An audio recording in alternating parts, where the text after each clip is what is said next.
most well-recognized building at CERN is certainly the globe of science and innovation. Considered CERN's headquarters, this incredible building is 40 meters in diameter and 27 meters high. In addition to the dome shape, this structure also has a hole in the top, which is covered by glass. When specially constructed magnetic models of the CERN dome were placed in a vacuum chamber and high-voltage electricity was applied, some amazing plasma formations developed. Between the two CERN dome-shaped magnetic field emitters, you will notice a sun-like sphere of plasma with an outer shell surrounding it. Then you will notice a disk of plasma around the equator of this sphere, as well as axial jets being emitted from the nucleus of the reaction. In addition, this plasma structure spins at high speeds, and solar flare-like emissions are also seen coming from the core of the reaction. Experimental parameters such as spacing and orientation of the emitters were varied to see what effects these changes had on the plasma formations that developed.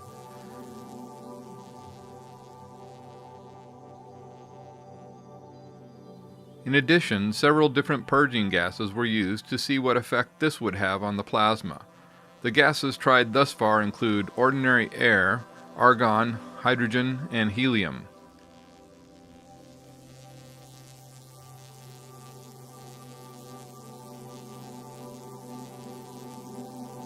After several days of experimentation, the magnetic models of the CERN dome were removed from the vacuum chamber and photographed.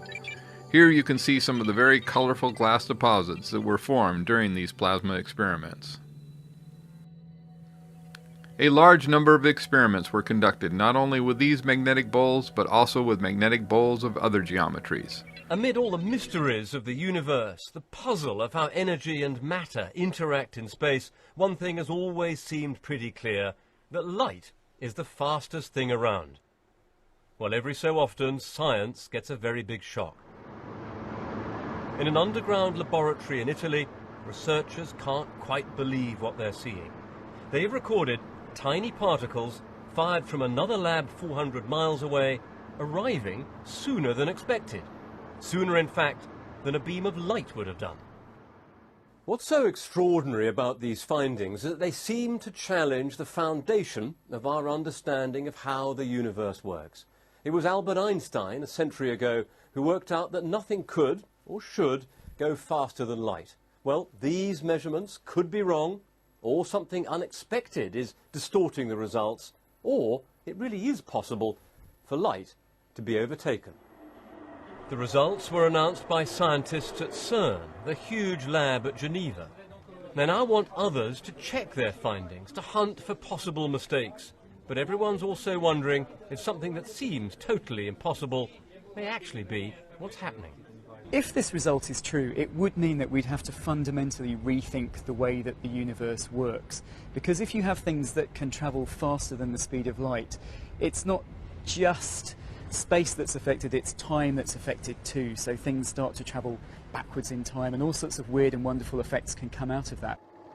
So did Einstein get it wrong? His famous theory explained the connection between energy and mass, the bedrock of modern physics.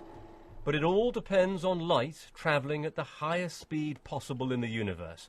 That may still prove to be right, but today no one can be sure. There's just something weird about CERN.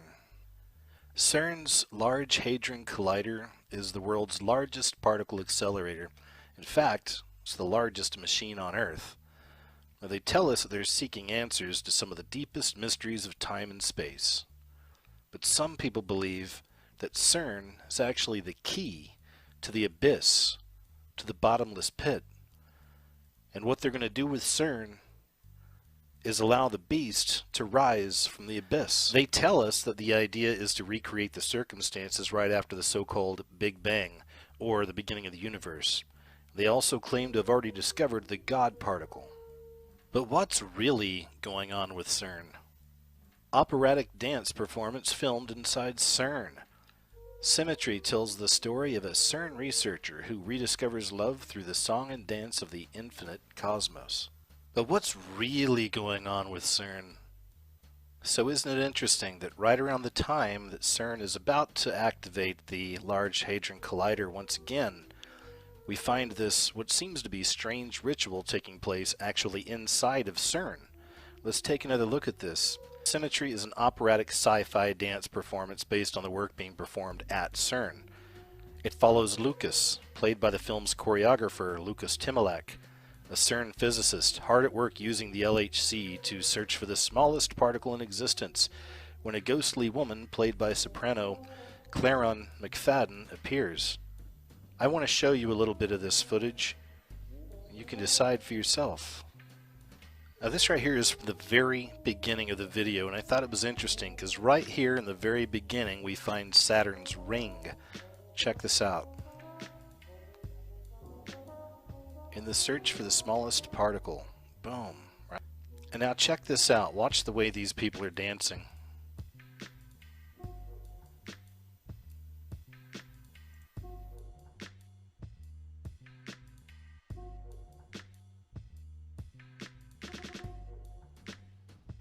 It's also interesting to note that in between the different segments of this short video, they like to keep showing us Saturn's rings. Check this part out. I thought it was interesting as well. Now they're about to jump over to a new scene, and then watch the guy's cheek, and then there's that guy in the black right behind him. Now watch. Once again, just keep in mind that there is a very, very common belief that CERN, what they're doing, that these people are actually in league with the fallen angels, or with the satanic system itself, the devil himself, the beast system, or the Illuminati, you could even say. All this stuff is tied in together. This is really heavy stuff, and I find it amazing the things they're kind of showing us just in this short video, or this ritual that they performed at CERN. So just considering the possibility that that's actually what they're doing, that they are trying to open up the pit, that we are really in those times, those prophetic times, that it's time to unleash the beast, right? Then man, this imagery is interesting, isn't it? So look at this. Just watch. It's open, right? Here it comes. Anyway, it's interesting. It goes right here. Got the lady in white inside of the magic circle. You got the guy dressed in black walking outside of it. So once again, we have that symbol of the dark and the light. This time the light is the lady in white, and she's inside of a magic circle with the man in black walking around the edges. There was the ring again, right? Look, here it comes. Gates open. Boom. Here they come, right? Fallen angels, the devil himself. They're on the way. It makes you wonder. So something else I thought was really interesting is I went ahead and took a look at the names. Let's take a look at the name Lucas.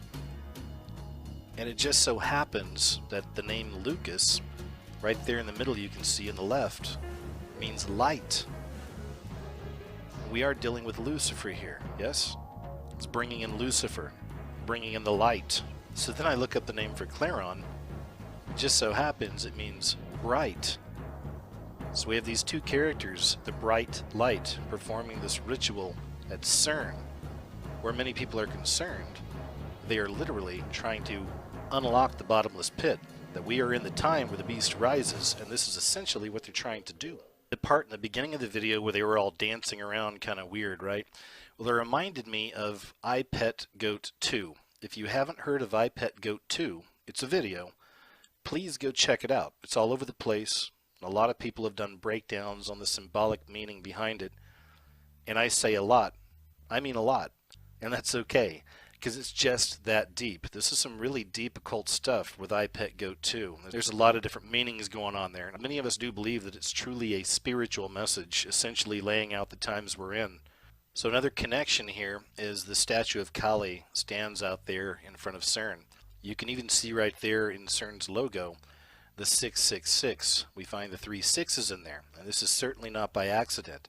Just another case of them literally putting it right in front of our face, and this is from I Pet Goat 2, where Kali turns out. But right around this time in the video, we also find this.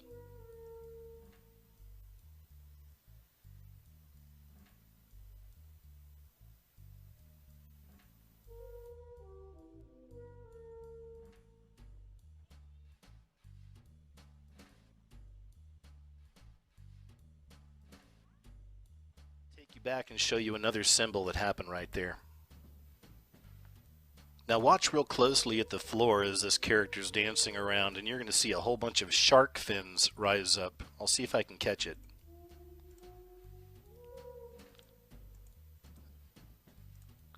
And there they are. You see, those are shark fins surrounding him. He's bringing it up. Why is that important? Because I've covered the shark symbolism in other videos as well. We continually find these sharks turning up in these big public Illuminati rituals. And time again, I'm finding, for whatever reason, the sharks connected with a lot of established Illuminati symbolism. So it made me wonder. From the example in I Pet Goat 2 with the shark fins, the connection with Kali, the connection with the LHC, the possibility that they're unlocking the pit, it only makes sense that the shark symbolizes the coming from the pit. But wait, there's more. For those fans of the old television series Lost, there's also a connection there with CERN and the LHC. There was a secret government group called Dharma in the television series Lost that was investigating all the mysteries around this island, this time-traveling island with all these mysteries and magic going on. It makes more sense now to me. I'll say that. So it's also interesting to note that not long ago, Rihanna made news by going outside the gates of the White House, and they made sure to tell us that it was outside the gates.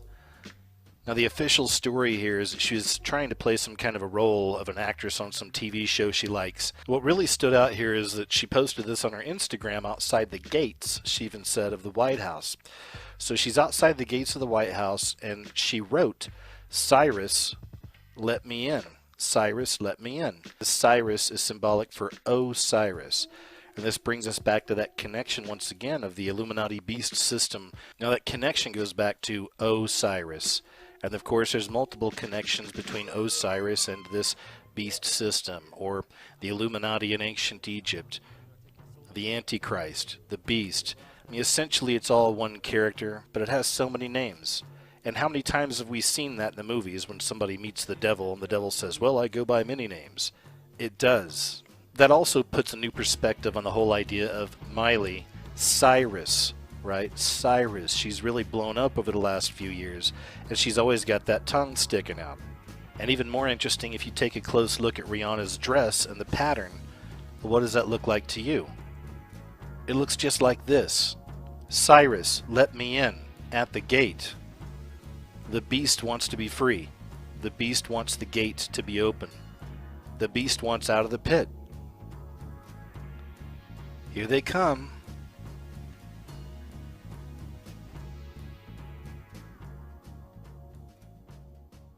Hey, this is Neeson, part of the Young Philosopher Society Underground Canada. That's ypscanada.com. I'm here today to talk about some more crazy stuff. What I want to talk about today ties in with CERN, quantum computers, the atom, and how it all comes from dead people, apparently. Now, I know you're probably thinking, old Neeson's gone crazy here, but I'm just looking in these people's own writings and their books and all this different stuff, and this is where I'm finding this information and just kind of connecting the dots. So, the first thing I want to talk about is this guy. His name was C.W. Leadbeater, or Charles Webster Leadbeater.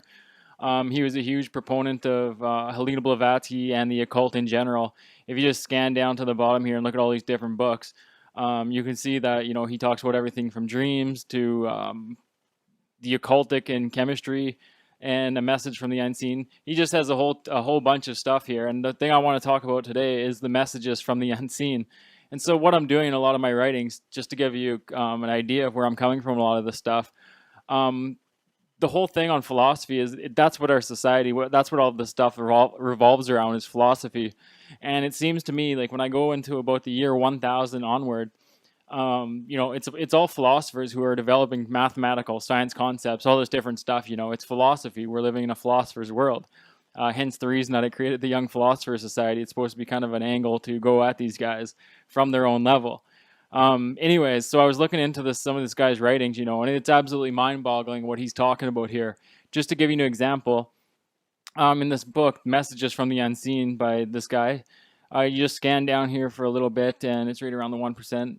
And so he's talking about the astral projection, all this different stuff, and how it's being used to talk with dead people.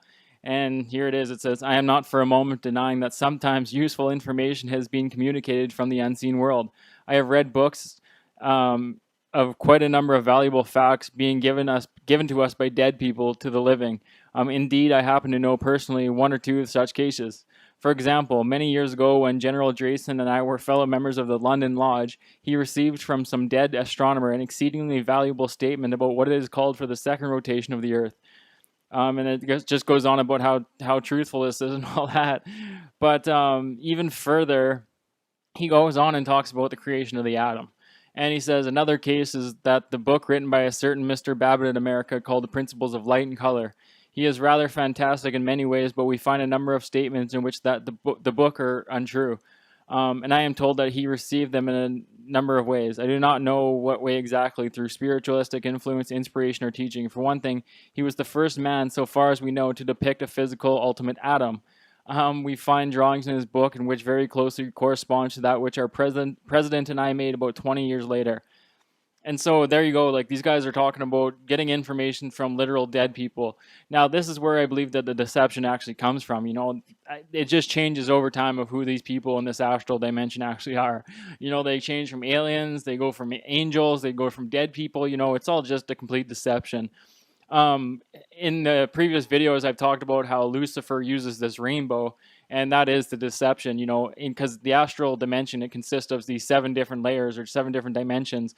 And, you know, they're just, each layer is a different outlook on deception. You know, it's like you think you're seeing an angel, but it's ultimately just some sort of mechanism, and you're kind of a puppet in there, while the puppet master is Lucifer, just controlling all these different, they're just visions. That's all they are. They're false visions in which people are saying, sorry if I can't elaborate on that a little bit better, but that's pretty much just how I see it.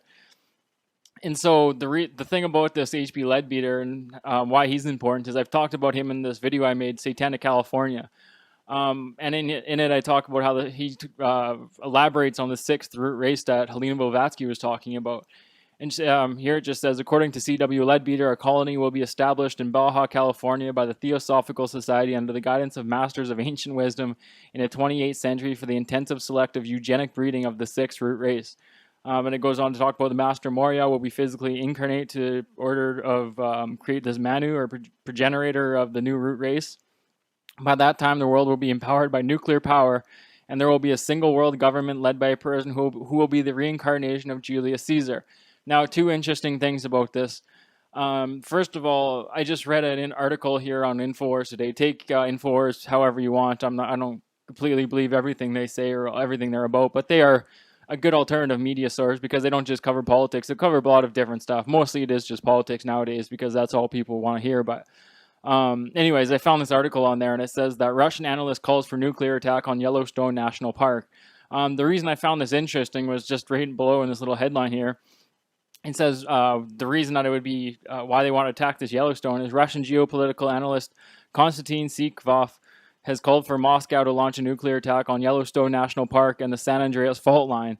And so it's tying in this whole, the reason that, like, that's what I was saying, this root race here, they're talking about the San Andreas fault line breaking off and creating this island of California. And that's what it all ties in with why the chemtrails, I believe, this is just my opinion, but I believe they're kind of driving people out of California right now because they're depopulating the area in order for it to, I don't know, break off, and then they'll reestablish it with this completely satanic colony. You know, that's what it kind of looks like to me, but, you know, interpretation's up to the listener. Another interesting thing about what C.W. Leadbeater said about this society being created in California is he talks about the reincarnation of Julius Caesar. Now, I was actually startled to come across some information in which it said that the very first prototype of CERN was actually, its name was Caesar. Now, I don't know what's going on with these with CERN or what the whole intent or the outcome is going to be. You know, I don't know if it's actually going to open the gates of hell or if it's going to create a ton of energy, and, you know, which ultimately will be kind of inhabited by a person or a number of people. You know, they'll take in this energy and it'll kind of embody them. That's what seems to happen in a lot of satanic rituals. By the looks of it, it's like when people do these pentagrams inside of a circle, whatever, it creates energy, and the energy is taken in by the person that's conducting these rituals. So, and it's not just energy, it's an actual entity which is kind of created through doing these rituals, which ultimately possesses the person doing the ritual. And so I don't know if maybe like this first prototype of CERN, they did one of these, they got it going and everything, and then there's this energy created, and ultimately the energy, it summoned a demon, and then the demon inhabited somebody's body, which is really, created, which could have been the reincarnation of Caesar kind of coming back and inhabiting somebody's body.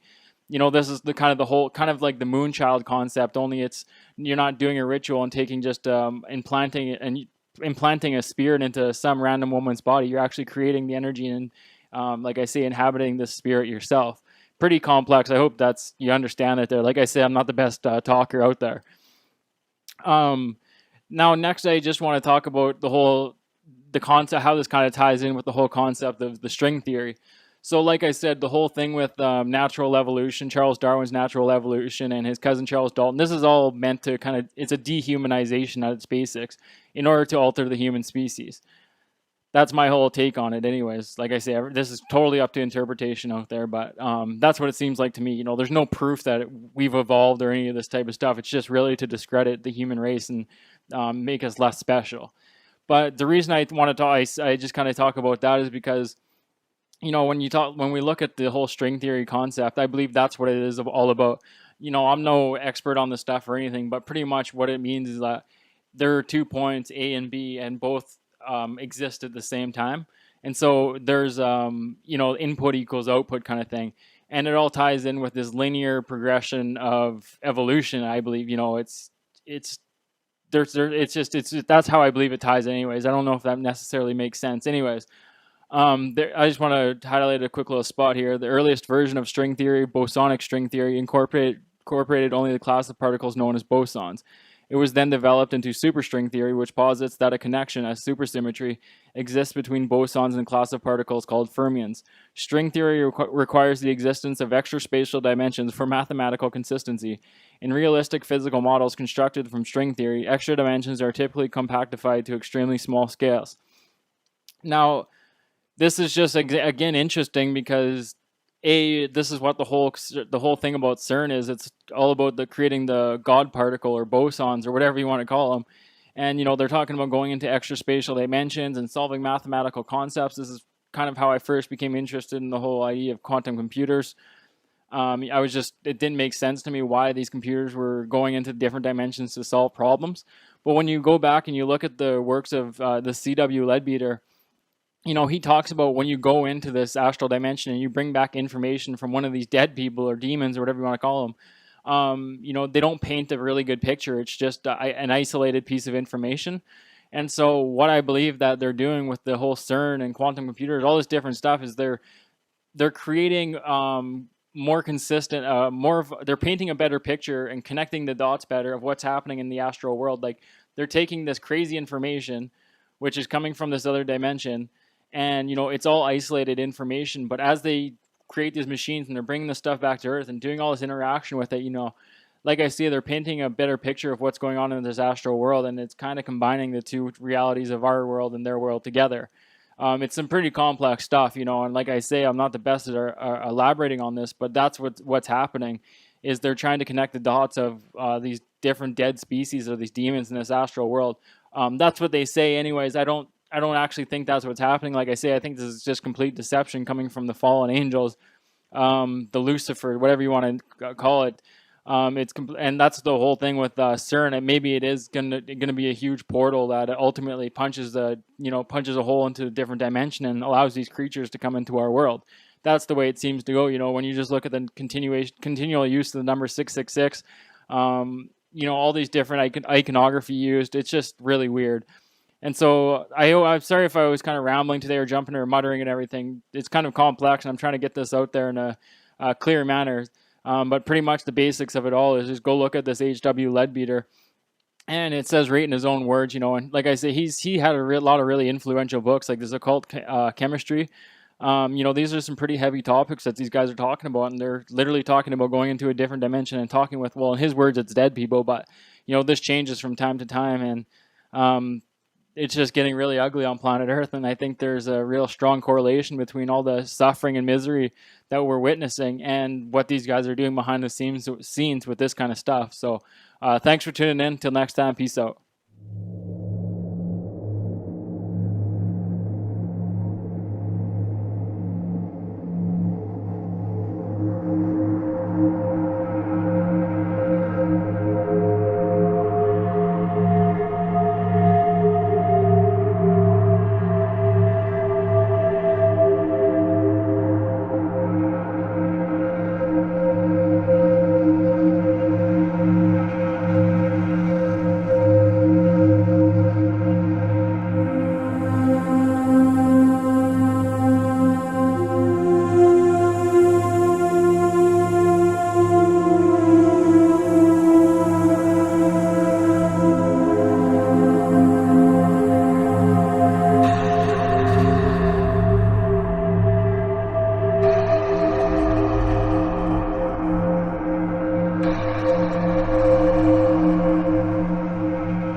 welcome to Freedom Fighter 2127. The LHC, Large Hadron Collider, discovers new pentaquark particle. Oh, this is interesting. Check out the shape. Pentagram. Scientists at the Large Hadron Collider have announced the discovery of a new particle called the pentaquark. It was first predicted to exist in the 1960s, but much like the Higgs particle before it, the pentaquark eluded science for decades until its detection at the LHC. The discovery, which amounts to a new form of matter, was made by the Hadron Collider's LHCb experiment. The findings have been submitted to the journal Physical Review Letters. In 1964, two physicists, Murray Gell-Mann and George Zweig, independently proposed the existence of the subatomic particles known as quarks. They theorized that key properties of the particles known as baryons and mesons, really, were best explained if they were in turn made up of constituent particles. Zweig coined the term ACEs for the three new hypothesized building blocks, but it was Gell-Mann's name, quark, that stuck. Let's take a look at this thing. That's a better picture of it. This is their official Twitter account, or official Twitter page, whatever. Almost looks like kind of like a blood cell, but if you see here, a little interesting, isn't it?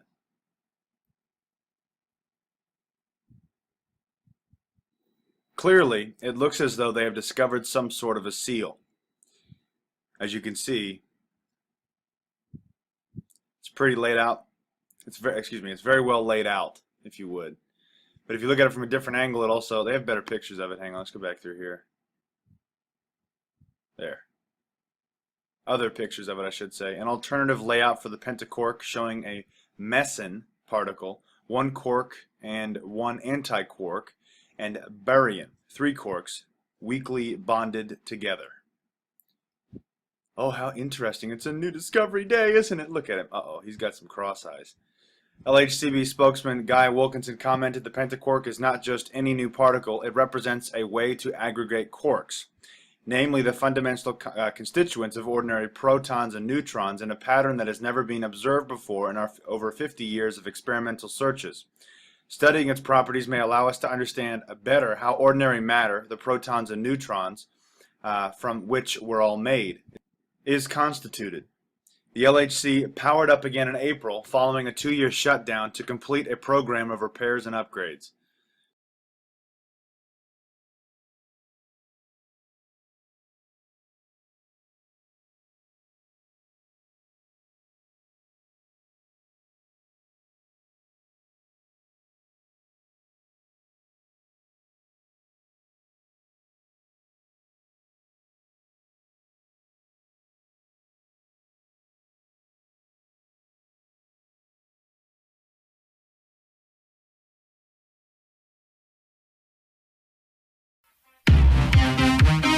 What the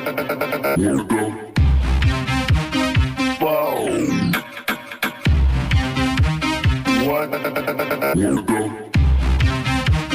What the fuck?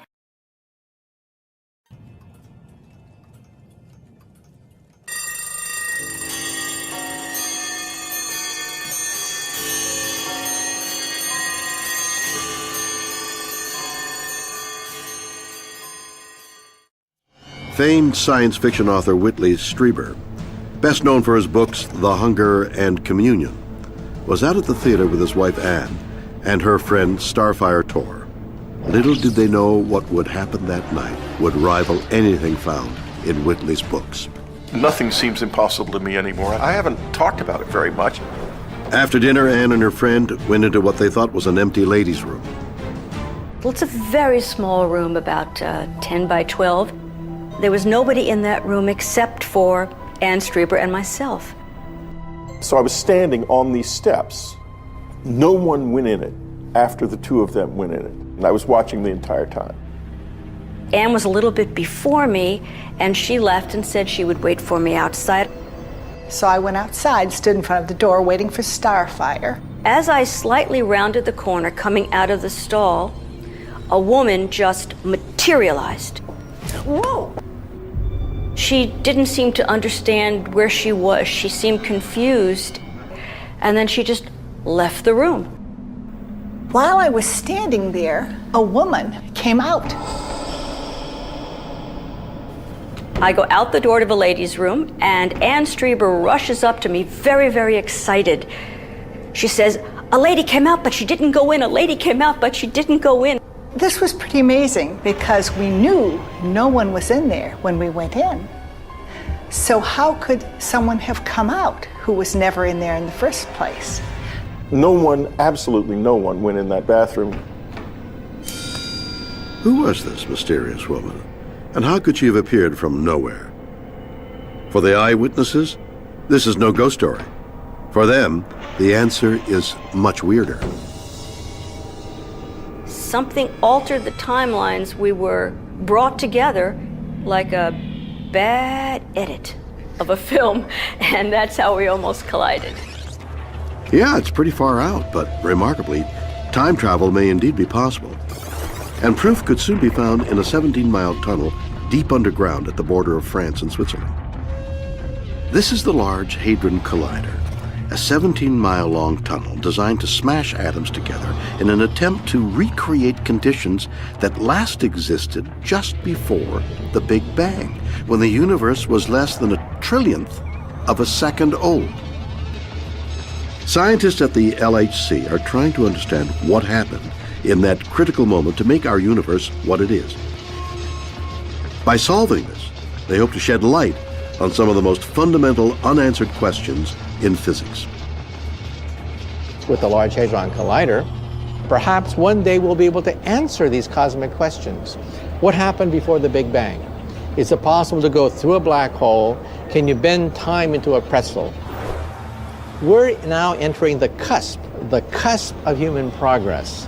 100 years ago, think how primitive we are. 100 years from now, think of how advanced computers, artificial intelligence will be. Right now, we're at the most interesting point in human history, the cusp, when we're going to rocket through the universe. A complete understanding of how the entire universe is really constructed might enable future physicists to find a way to manipulate the fabric of space-time itself and travel into the past or future. But can we really manipulate time? To find out, we first need to investigate time itself. Isaac Newton imagined time as an arrow, always traveling straight forward in one direction. But then Albert Einstein came along and said that time is more like a river that can meander, flow at different speeds, and even eddy back upon itself.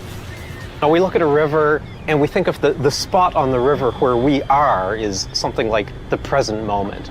And then upstream from us is the future. This is coming towards us. It's relentless. It's sort of inevitable.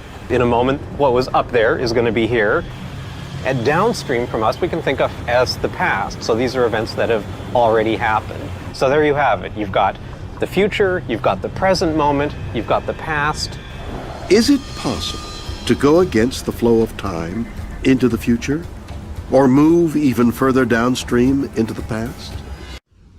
To do this, a time traveler would need to bend the fabric of space, connecting two distant points to create a theoretical tunnel through space and time known as a wormhole.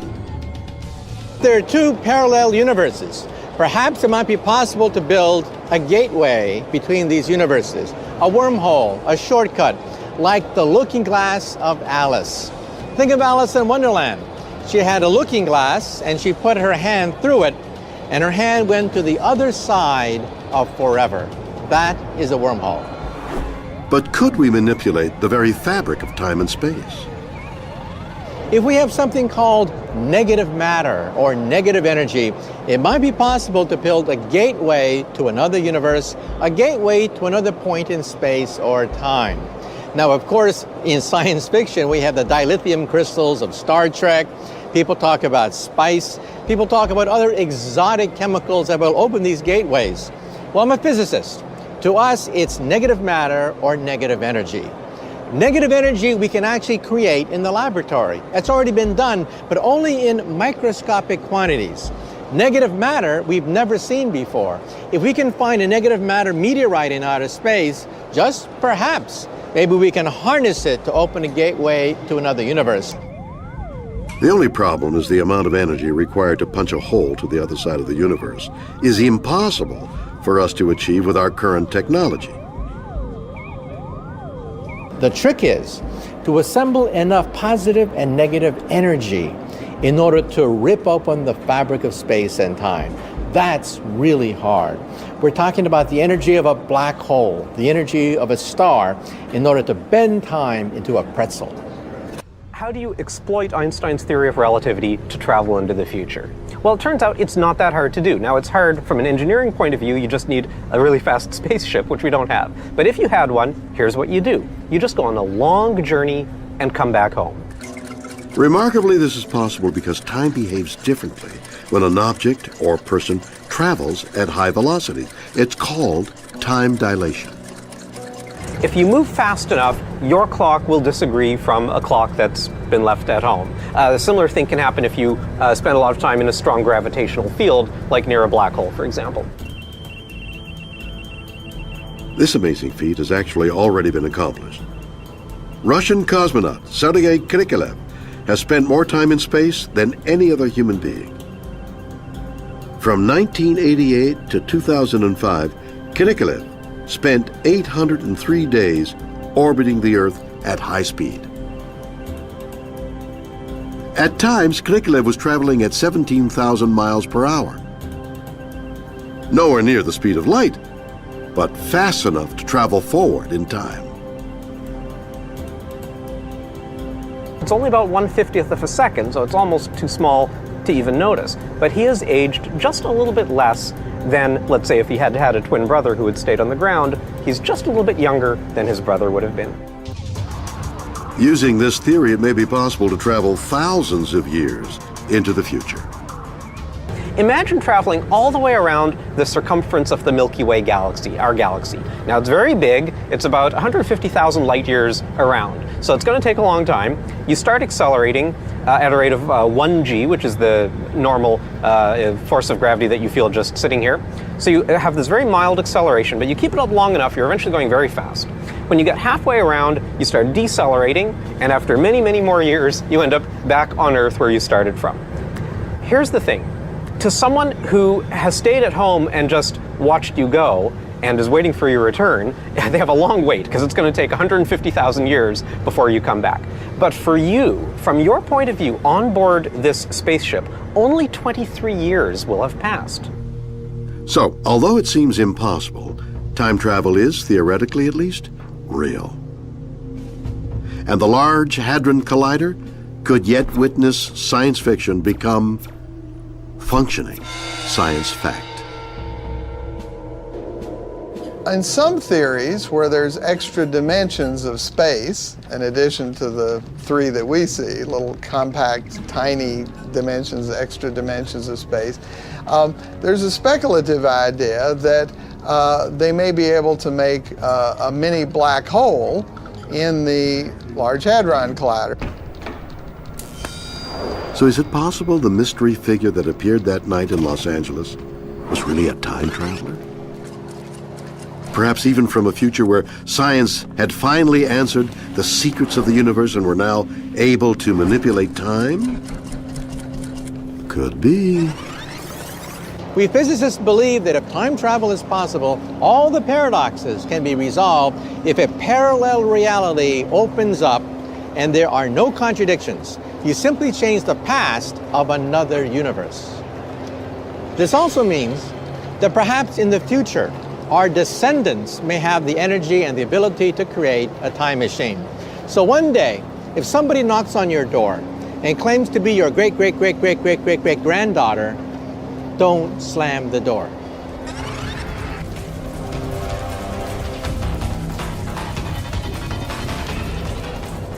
August 11th, 2015. We're going to go to the CERN site and look at the current conditions there. Remember they had blown the circuitry that controls one of the large magnets in the Atlas section of the Large Hadron Collider. They momentarily they got it up this morning and went straight back down without achieving much power. Later in the day, they had the circuitry replaced, and it was up and running hot. We'll take a look at it before this video is over and see exactly where it's at. We'll go there live. But if you think about the events that have happened on this planet in the past and the ones that are about to happen, future events, many have been prophesied and warned about. Now, not much out of Geneva is talked about, except from one man, and that was Nostradamus. And he has proven that he talked about World War II and Hitler, things like that. So it may be something to kind of pay attention to. I'm not saying all prophecies are from God, but you never know. But he's been right about a lot of things, and this one's interesting. So let's take a look at it. It says, Quatrain 44. Into English, it says, leave Geneva, every last one of you. That's where CERN is. Saturn from gold to iron will be changed. The opposing rapaz will exterminate all. Before it has started, the sky will show signs. And notice in the French version in the second paragraph there that rapaz, that's the word, and it was in all capital letters, written by the hand of Nostradamus. It was an important word. Nobody's really sure what it's talked about. Some are talking about positron rays, or not. No one's for sure.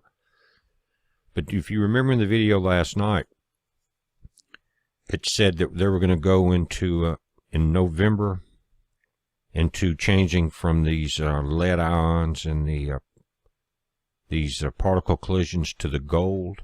Remember that part? We'll take a look at it. We'll look at the calendar again. But again, leave Geneva. Every last one of you. Saturn from gold to iron will be changed.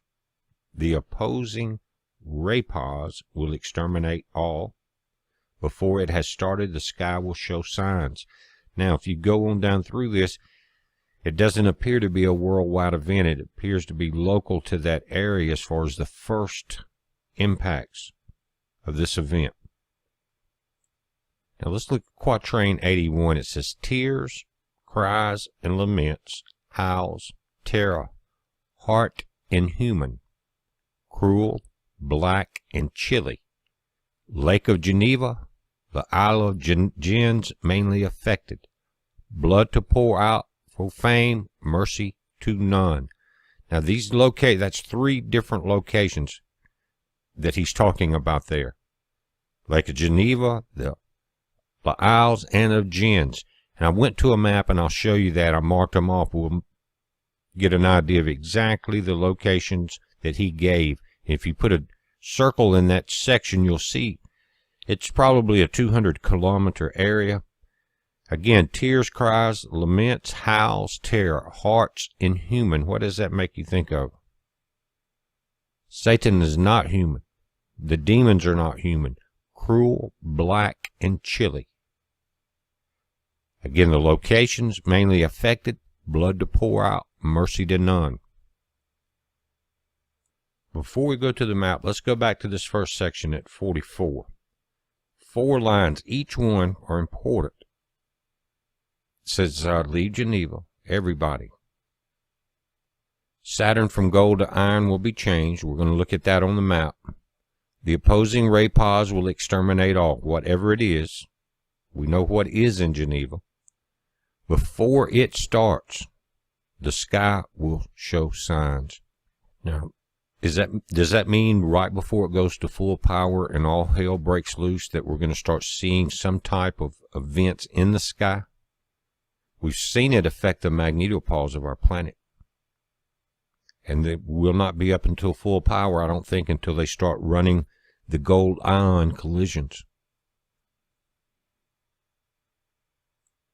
There's one other quatrain, and it's number 10, that I want to look at because it caught my eye. It says, the serpent is put into the vault of iron, where 7 children of the king are held. The ancestors and forebears will come forth from the dead, lamenting to see thus dead the fruit of their line. There's a lot said there. You're talking about a serpent. Now, they're talking about a vault of iron. They don't say circle. They don't say which king, but the ancestors and forebears coming forth from the dead definitely point to something very strange happening. We talked about this gate opening. And the lamenting to see thus dead the fruit of their line, will it open the gate? But what did Nostradamus say? Get out of Geneva, leave everyone, because during the process, will the fruit of their line that's still there be destroyed in this event? But will it open the gate? Think about this. Let's take a look at the map. I went and marked the 3 locations that were mentioned in the quatrain about leaving in the areas that are affected, guys. Let's check it out. Now, Geneva, Lake Le Mans is what he's talking about there, that area, and CERN is exactly where I've got the bottom pointer and the red. Now, the other locations, and I'll pull this up, check it out, pulls you right into the CERN building. We marked it there. Now, he doesn't say that building, that's 17 miles wide. He says from this lake, but it's a wide area. I drew the line straight up to both places that he mentioned. So if you're looking at probably 175 to 200 kilometers in that area. I'm not sure, guys. I didn't draw it out on the map, but it's a wide area. But there's the isle that he's talking about right there. And here is Gens if you come down this line. So you've got a pretty wide area that he's talking about. It will be felt. Now, of course, the population was much less at that point, but he was looking into the future. So if something bad happened, he's talking about this wide of an area being affected. Will it be out in the circle? Will it be through that area because of the geographic, the mountains, things like that, guys, the location where it's at, the fault lines, who knows? But those are the areas that he mentioned. And if you draw a circle from there, that is a wide area. Look at the amount of people that would be involved in that. Now, one of the things that CERN has done has taken technology and information that's been developed from the other colliders around the world, and now in this new run that we're seeing, all of that's coming together there. But this is an article that goes back a couple of years that says Golden Hints About the Early Universe, and this is coming out of Brookhaven. That's here in the United States, guys. It says earlier low energy or HIC experiments using gold. AU plus AU found electric polarization, a small separation of positive and negative charges in the overlap region where the ions collided. This effect was potentially worrying since quantum chromodynamics require chiral or mirror symmetry. There's that word symmetry again. There should be no inherent left or right handedness resulting from strong force interactions. It should stay the same. However, this quantum chromodynamics, which is the QCD, does allow violations of the symmetry at higher temperatures. Is that what they're trying to do, violate the symmetry? As long as they average out over all the collisions. These violations may have played a role in the early universe, when more matter was produced than antimatter, according to the BNL's Vigdor. Now they're talking about the Big Bang again here, but it says AU plus AU gold. Collisions result in strong magnetic fields. They're about to change. Now, they already have a very strong magnetic field that's 100,000 times more powerful than our planet. Like I said, now they're transferring all this information to Geneva. This article, More Exotic Quark Matter, talks about with much higher energies available at the LHC, researchers are using it to examine a high temperature region. Now, this article was before they cranked back up this year, guys. So think about this. It says, to give a sense of how preliminary they are, CERN announced yesterday that the LHC has achieved the highest human-made temperature yet, but hasn't been able to determine exactly what that temperature is. It's about 38% larger than the previous record from the RHIC, again back at Brookhaven, which was about 4 trillion degrees Celsius. Such high energy should help make clear the structure. Think about that. These high temperatures and this luminosity go hand in hand. That high temperature you're talking about star temperature, neutron star temperature. Very high. Now we're going live to CERN. It's 4:52 as I'm doing this now, Central Time this afternoon. But they're having a ramp down. It says protection dump, multiple system dump. You see that? Trip of the RB8 A78 again. Same one as last night. That's one of the circuits to control the magnets in Atlas, the giant machine.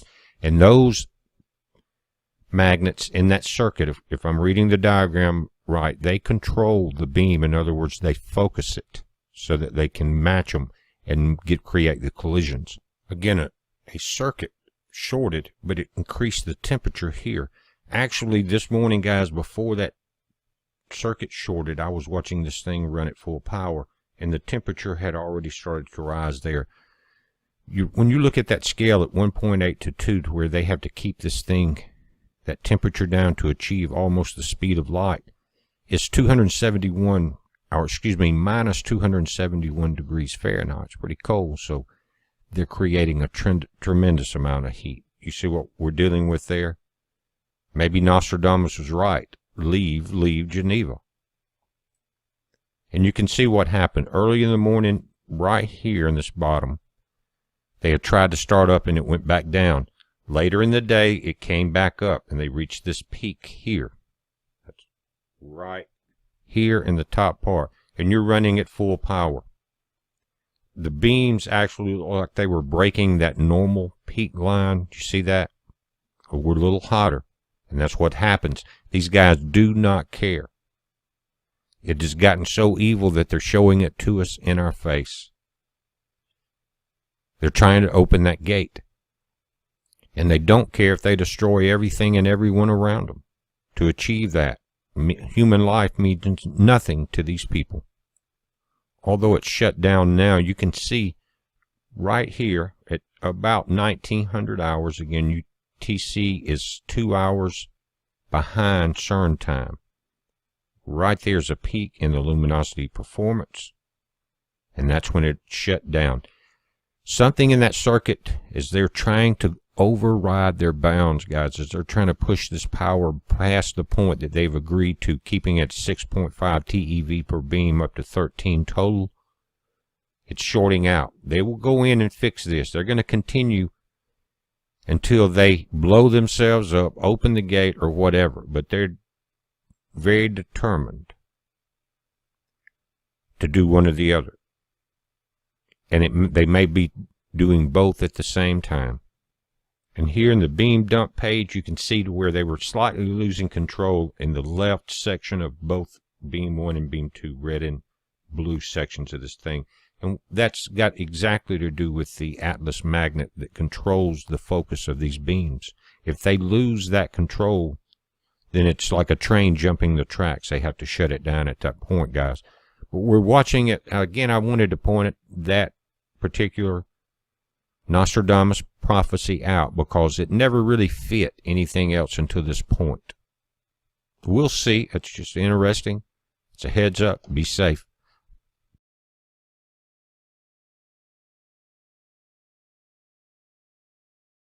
It has only 3 legs.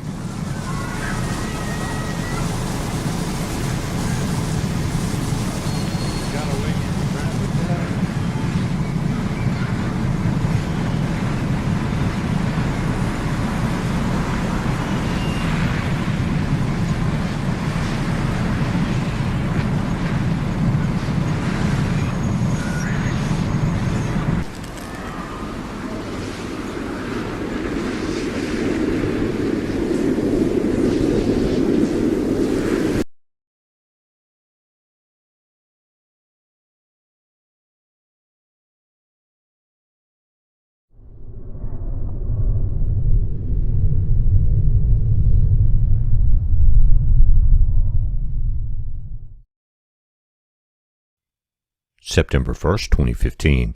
You're looking at images from the SDO. These are Earth-facing, starting back on the 30th.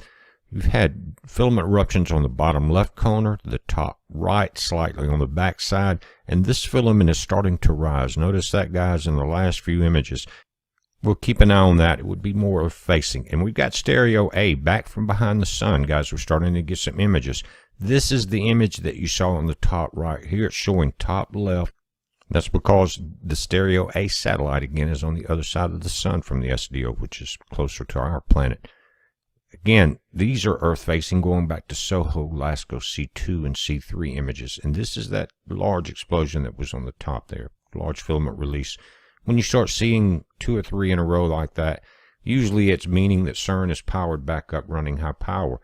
Now, they had scheduled to be down for a week, but you can see the cryogenics went way above the limit. That limit was just above at 1.9 on the scale. That means they lose control, they lose speed, everything. But notice the what it's saying: Monday through Friday, a technical stop, and that looks like the map from last week. I mean, the calendar from last week, and I'll show you that before the video's over. Because you can see here the history of the data taking with stable beams for the last 24 hours, and they have been running. So what I'm thinking is they started back up, and because the cryos were out of control, they could not control that low temperature. They had to shut it back down, because you notice the date here. This is Monday, August the 31st. Now, the calendar, it's kind of confusing the way they wrote this, but right there, September the 1st, notice right above that is August 31st. We're supposed to be out of the green line to the left, which is technical stop number 2. We're supposed to be in a special physics run during that week 36, right under the September. Goes through October, November, around the 16th, starting an ion setup, and it's going to go from proton to gold ion collisions. We'll see how that works out for them.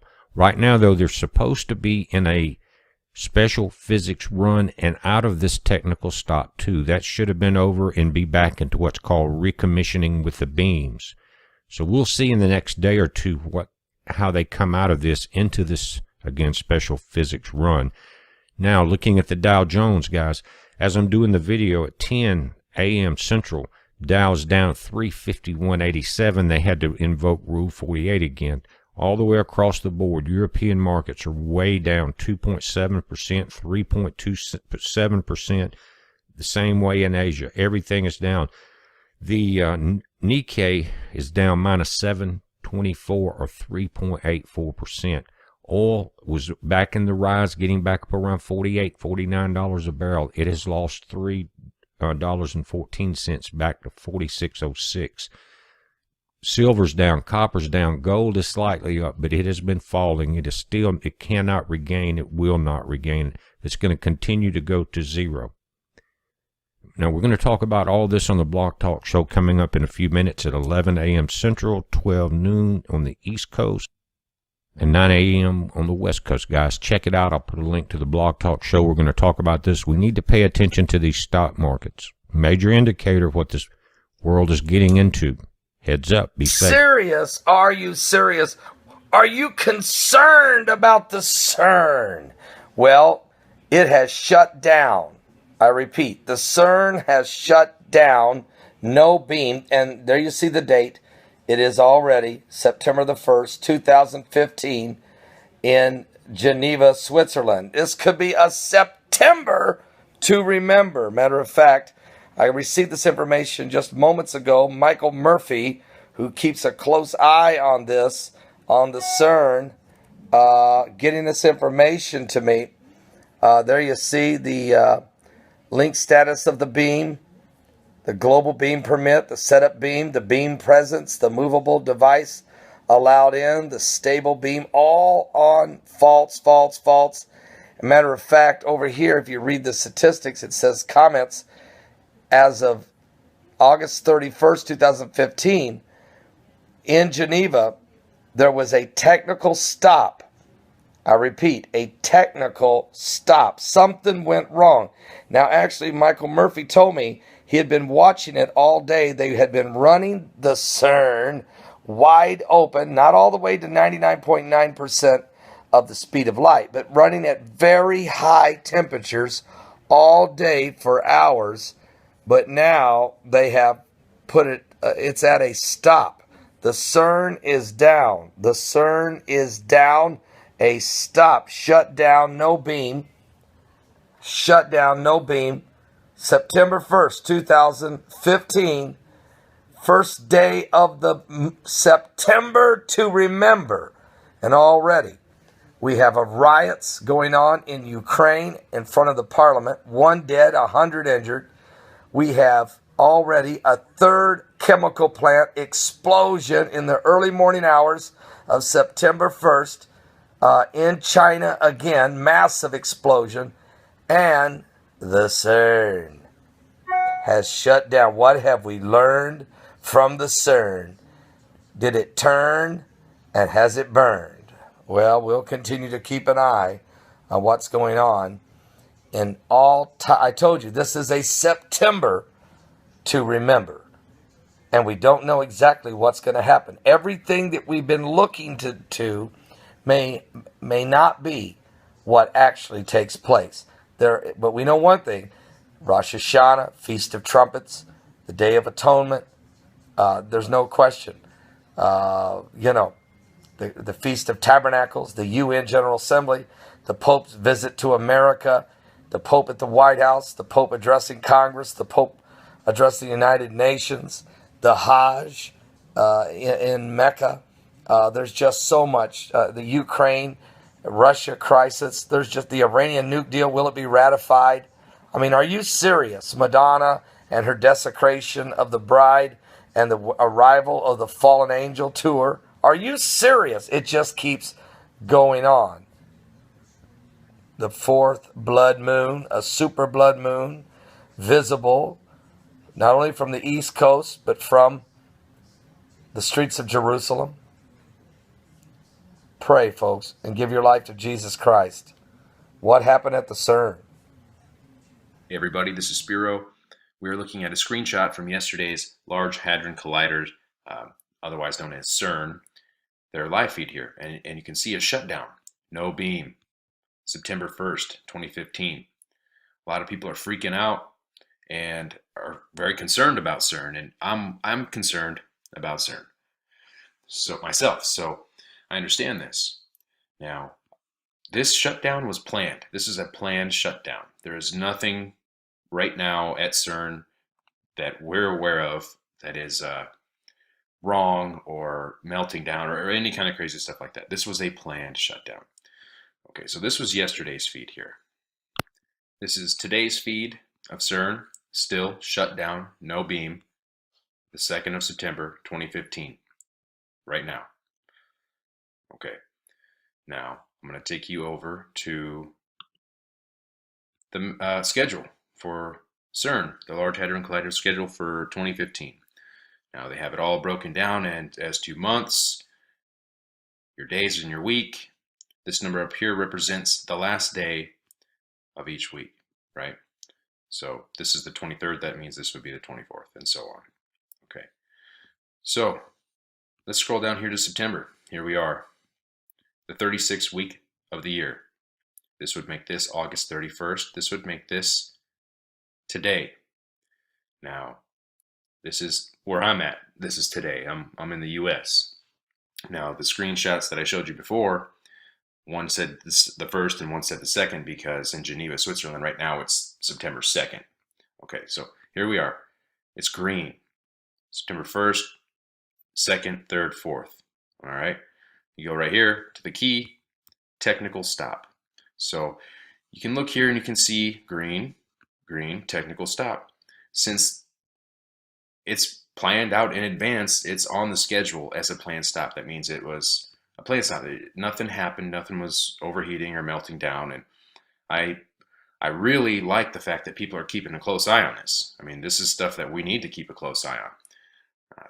No doubt, CERN, there's a lot more going on there than what we're being told. I've reported on it in the past, and I'm going to continue to report on it in the future.